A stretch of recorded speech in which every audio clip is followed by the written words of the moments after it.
আজকে আপনাদের নিয়ে যাব ইতিহাসের এক অন্য পাতায়। ঠিক ২০০০ বছর আগের অভিশপ্ত এক নগরীর ধ্বংসাবশেষ। এই নগরীটি একসময় ছিল জমজমাট বাণিজ্য কেন্দ্র। খ্রিস্টপূর্ব ৪র্থ থেকে ১০৬ খ্রিস্টাব্দ পর্যন্ত টিকে থাকা নবতায়ন সভ্যতার দ্বিতীয় রাজধানী ছিল এই শহর হেগরা। এই শহর এখন একদমই ধ্বংসাবশেষ। এই শহরের প্রতিটি পরতপথে রয়েছে ইতিহাস, ঐতিহ্য, সমৃদ্ধি এবং সৃষ্টিকর্তার অভিশাপ। আজকে আপনাদের জানানোর চেষ্টা করব এই ইতিহাস সম্পর্কে। অবশ্যই আমাদের সঙ্গে ভিডিওর শেষ পর্যন্ত আপনারা থাকবেন। জি হ্যাঁ, আপনাদের সঙ্গে কথা বলছি সৌদি আরবের সেই আলুলা শহর নিয়ে। আজকে এই শহরটি আপনাদের সঙ্গে এক্সপ্লোর করব। সৌদি আরবের আলুলা শহরের উত্তরে খোদাইকৃত পাথর ও প্রাসাদের জন্য বিখ্যাত প্রত্নতাত্ত্বিক শহর হেগরা। এই অঞ্চলকে মাদায়েন সালেহ এবং আল হিজর নামেও ডাকা হয়। প্রায় ২০০০ বছর ধরে জনমানবহীন থাকার পর প্রথমবারের মতো পর্যটকদের জন্য প্রাচীন এই শহরটি উন্মুক্ত করে দেওয়ার ঘোষণা দিয়েছে সৌদি সরকার। প্রায় ২০০০ বছর ধরে পরিত্যক্ত এই অঞ্চল একসময় জমজমাট বাণিজ্য কেন্দ্র ছিল। খ্রিস্টপূর্ব ৪র্থ শতক থেকে ১০৬ খ্রিস্টাব্দ বছর পর্যন্ত টিকে থাকা নবতায়ন সভ্যতার দ্বিতীয় রাজধানী ছিল এই অঞ্চল। নবতায়ন শাসকরা বর্তমান জর্ডানের পেত্রা নগরী থেকে শাসনকার্য পরিচালনা করতেন। এই অঞ্চলের স্থাপত্যগুলো মেসোপটীয় ও গ্রিক সভ্যতা থেকে অনুপ্রাণিত। নবতায়ন সভ্যতা পাথরে খোদাই করা কাজ স্মৃতিস্তম্ভের জন্য বিখ্যাত। হেগরা সৌদি আরবের প্রথম ইউনেস্কো বিশ্ব ঐতিহ্যবাহী অঞ্চল। এই স্থানটি অনেক অভিশপ্ত একটি স্থান। এখানে ভ্রমণ এতদিন নিষিদ্ধ ছিল, তো সৌদি সরকার রিসেন্টলি এটি আবার উন্মুক্ত করে দিয়েছে।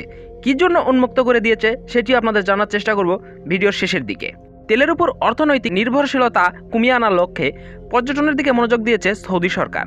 বর্তমানে দেশটির ৯০% আয় আসে তেল বিক্রি করে। জিডিপির ৪০% তেলের উপর নির্ভরশীল। ২০১৬ সালে সৌদি যুবরাজ মোহাম্মদ বিন সালমান সৌদি ভিশন ২০৩০ নামের লক্ষ্যমাত্রার ঘোষণা দেন। ২০১৯ সালের সেপ্টেম্বরে প্রথমবারের মতো দেশটি পর্যটন ভিসা চালু করে। এর আগে ব্যবসা কিংবা ধর্মীয় কাজ ছাড়া সৌদি আরবে ভ্রমণের অনুমতি ছিল না। পর্যটন বিকাশের অংশ হিসেবে খুলে দেওয়া হয়েছে এই হেগরা নগরী। একই সভ্যতার অংশ হওয়ায় পেত্রা ও হেগরার স্থাপত্যের মধ্যে অনেক মিল দেখা যায়। বর্তমানে প্রতি বছর ১০ লক্ষ পর্যটক পেত্রা ভ্রমণ করেন। প্রথমবারের মতো হেগরা উন্মুক্ত করে দেওয়া হলেও এই অঞ্চলে প্রাচীন সভ্যতার ইতিহাস এখনও লোকচক্ষুর অন্তরালে রয়ে গেছে। অনেকেই হয়তো কখনো রহস্যময় ও আকর্ষণীয় নবতায়ন সভ্যতার নামই শোনেনি। নবতায়নেরা ছিল মূলত মরুভূমিতে বসবাসকারী যাযাবর জাতি। পরবর্তীতে তারা এই অঞ্চলে বাণিজ্য প্রসারেও ভূমিকা রাখে। সৌদি আরব ও জর্ডান হয়ে মিশর, সিরিয়া, মেসোপটিয়া অঞ্চলে ধূপ ও মশলা বিক্রি করত। গোলমরিচ, আদা, চিনি ও তুলার পাশাপাশি ধর্মীয় অনুষ্ঠানের জন্য গুরুত্বপূর্ণ বিভিন্ন সুগন্ধিও বিক্রি করত তারা।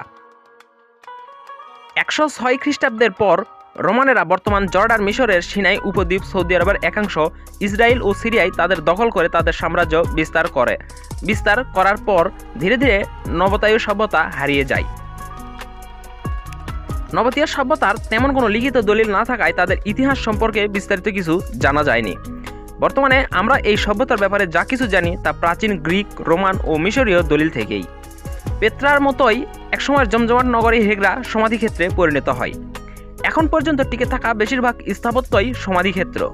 শহরটির বেশিরভাগই স্থাপত্যই সময়ের পরিক্রমায় মরুভূমির বালুর গহ্বরে হারিয়ে গেছে। তাদের ইতিহাস অস্পষ্ট হয়ে গেলেও নবতায়ু স্থাপত্যবিদ্যা ও হাইড্রোলিক প্রকৌশল প্রতিগত ছিল।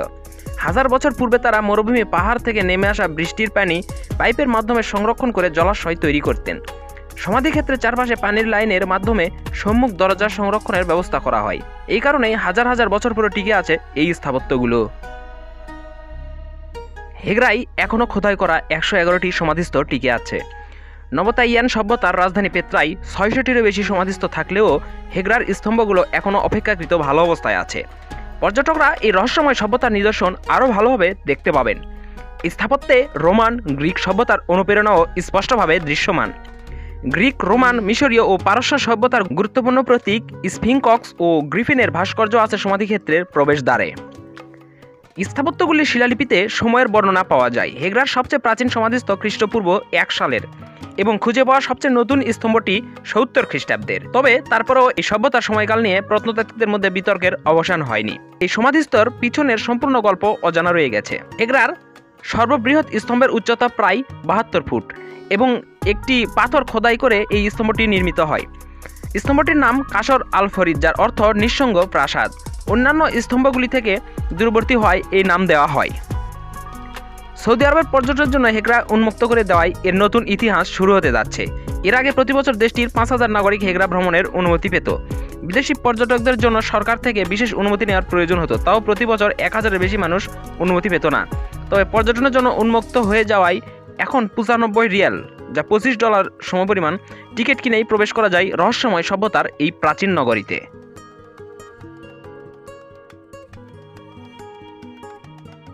নগরীর ইতিহাস আপনাদেরকে জানাতে চেষ্টা করলাম। এবার এই নগরীতে বসবাসকারী সেই সামুদ জাতির ইতিহাস একটু আপনাদের সামনে তুলে ধরি। এই সামুদ জাতি ছিল অনেক বলবান শক্তিধর একটি জাতি। এটি অনেক বৃহত্তর একটি জাতি, ইতিহাসে এর উল্লেখ পাওয়া যায়। এই জাতির লোকজন ছিল অত্যন্ত মেধাবী এবং পরিশ্রমী। তারা পাহাড় কেটে অনেক সুন্দর সুন্দর ইমারত নির্মাণ করতে পারত। তারাই ছিল হজরত সালেহ আলাইহিস সালামের কওম। এই জাতি নিজেদেরকে এমন পর্যায়ে নিয়ে গিয়েছিল, একসময় তারা সৃষ্টিকর্তাকেই ভুলে গিয়েছিল। সৃষ্টিকর্তার উপর থেকে তাদের বিশ্বাস উঠে গিয়েছিল, কারণ তারা সভ্যতাকে অনেক এগিয়ে নিয়ে যাওয়ার প্রচেষ্টা করেছিল। এমত অবস্থায় সৃষ্টিকর্তা তাদের মধ্যে হজরত সালেহ আলাইহিস সালামকে পাঠিয়ে দিনের দাওয়াত দেওয়ার জন্য। হজরত সালেহ আলাইহিস সালাম যখন তাদের মাঝে দিনের দাওয়াত দেয়, তখন শুধু নিম্ন শ্রেণীর কিছু লোকজন তার দাওয়াত কবুল করেছিলেন এবং অন্যান্য লোকজন তার দাওয়াত কখনোই কবুল করতে চায়নি, তাকে অস্বীকার করেছিলেন। এবং শেষে তারা বলেছিলেন, যদি তুমি আল্লাহর প্রেরিত নবী হও তাহলে আমাদের একটি বিশেষ মর্যাদা দেখাও। এই পাহাড় থেকে একটি উটনি তুমি বের করে দেখাবে এবং সেই উটনির দুধ আমাদের পান করাবে, তাহলে আমরা স্বীকার করব তুমি আল্লাহর প্রেরিত নবী।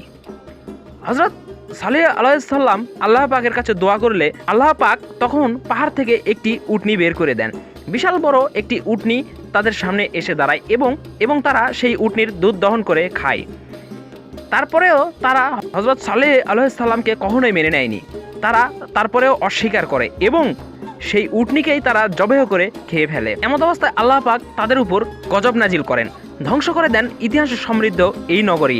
টানা বেশ কয়েকদিন ধরে ঝড়ো বাতাস ও ভূমিকম্পের মাধ্যমে ধ্বংস হয়ে যায় এই প্রাচীন নগরী এবং নিহত হয় এই সামুদ জাতির সম্পূর্ণ লোকজন। নিঃশেষ হয়ে যায় তাদের এই ইতিহাস। এই জন্যই রাসূলুল্লাহ সাল্লাম এই স্থানের উপর দিয়ে যাওয়ার সময় সাহাবীগণদেরকে নিষেধ করেছেন যে এখানে তোমরা দেরি করো না, এটি একটি অভিশপ্ত নগরী। এই প্রাচীন ইমারতগুলোর পরতে পরতে সেই ইতিহাস রয়েছে অভিশাপের, তাই এখানে সৌদি সরকারও ভ্রমণ নিষেধাজ্ঞা দিয়েছিল। পরবর্তীতে তারা ভ্রমণ ব্যবস্থা চালু করার জন্য, ভ্রমণ সেক্টরকে আরও উন্নত করার জন্য এখানে ভ্রমণের অনুমতি দেন, কিন্তু সময় সাপেক্ষ। এখানে কেউ রাত থাকতে পারে না এবং বেশি সময় এখানে কেউ থাকতে পারে না। নির্দিষ্ট কিছু সময় এখানে ভ্রমণ করে এখান থেকে চলে যেতে হয়। আমাদের সামনে উন্মুক্ত হয়েছে হেগরা নগরীর এই প্রাচীন ইতিহাস। এই ইতিহাস হতে যাচ্ছে বিশ্বের প্রাচীন থেকে প্রাচীনতম, বিশাল থেকে বিশালতর ইতিহাসের মধ্যে একটি। এটি পৃথিবী ইতিহাস, মানব সভ্যতা ইতিহাসের অনেক বড় একটি অংশ। আমরা এই সম্পর্কে যতদূর পর্যন্ত পেরেছি চেষ্টা করেছি আপনাদেরকে জানাতে। অবশ্যই ভুল ত্রুটি ক্ষমা সুন্দর দৃষ্টিতে দেখবেন। আমাদের ভিডিওটি কেমন হয়েছে অবশ্যই মন্তব্য করে জানিয়ে দেবেন এবং ভিডিওতে একটি লাইক করতে ভুলবেন না এবং আমাদের চ্যানেলটি সাবস্ক্রাইব করতে ভুলবেন না। পরবর্তী আরও ইন্টারেস্টিং কোনো ভিডিও নিয়ে আপনাদের সামনে আসব এই আশা ব্যক্ত করে আজকে এখানেই বিদায় নিচ্ছি। আপনারা সকলে সুস্থ থাকবেন, সুন্দর থাকবেন। ধন্যবাদ আপনাদের সকলকেই।